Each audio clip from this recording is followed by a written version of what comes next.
இன்னைக்கு பழசு நேற்று செஞ்ச பழசுகள் எல்லாம் போட்டு பரட்டிட்டு இருக்கிறேன். இவங்களுக்கு மட்டும் டிஃபன் பாக்ஸுக்கு வந்து தக்காளி சாப்பாடு கிளறிட்டேன். அப்புறமா பாத்தீங்கன்னா நேற்று வச்ச மட்டன் குழம்பு, இது வந்து என் ஃப்ரெண்டு அவங்க வீட்டுல இருந்து செஞ்சு கொண்டு வந்தது. அது காலியாகவே இல்லை, அப்படியே இருக்குதுங்க, கொஞ்சம் சாப்பிடவே இல்லை. அதான் சூடு வண்டி வைக்க சொன்னாங்க பெரியம்மா, அதான் சூடு வண்டி வச்சேன். இது வந்து பெரியம்மா நேற்று செஞ்ச மட்டன் குழம்பு கொஞ்சோண்டு இருக்குது. அப்புறம் இதெல்லாம் இப்போ நாங்கள் பழச சாப்பிட்டு போகணும். சூடு வண்டி ரசம், புளி ரசம், இது வேணா செம டேஸ்ட் ஆகுது. அப்புறம் பார்த்தீங்கன்னா ஸ்பெஷல்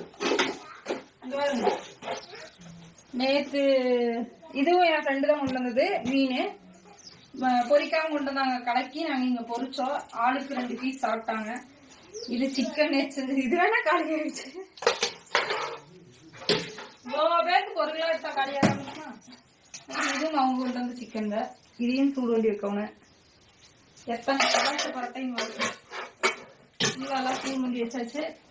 வெறுஞ்சாப்பாடு வந்து இங்க கொஞ்சமா என் பெரியமா செஞ்சு வச்சிருக்குது. இது யார் சாப்பிட்றதுன்னு தெரியல. செஞ்சு வச்சுட்டு எல்லாரும் சாப்பிடுங்க சாப்பிடுங்க நேரம் சொல்லிட்டு இருக்கேன் பெரியமா. சரி, அவங்க டிஃபன் பாக்ஸுக்கு போட்டாச்சு. நாங்க தான் இன்னைக்கு போயிட்டு போற வழியில ஸ்கூல்ல விட்டுட்டு அப்புறம் வீட்டுக்கு போயிடுவோம். ஒன்றும் ரெடி ஆகி கொண்டே இருக்கிறார்கள். ஸ்நாக்ஸும் போட்டாச்சு. நீ சாப்பிட வச்சுட்டு கூட்டிட்டு போனா போதும். இப்ப டைம் 7 தான் ஆச்சு. இங்க 7 மணிக்கு ரெடி ஆயிட்டாங்கன்னா பாத்துங்க, அங்க 7 மணிக்கு ரெடி ஆயிடுச்சு. ஓகே ஃப்ரெண்ட்ஸ், இதுதான் நம்ம வீட்டு ஸ்பெஷல் இன்னைக்கு. உங்க வீட்டுல எல்லாம் என்ன சமையல் அப்படின்னு சொல்லி மறக்காம சொல்லுங்க. அடுத்த வீடியோல பார்க்கலாம். பாய். எங்க பெரியம்மா வந்து வேலைக்கு போயிட்டாங்க, அதனால நான் தான் இங்க இருக்கேன்.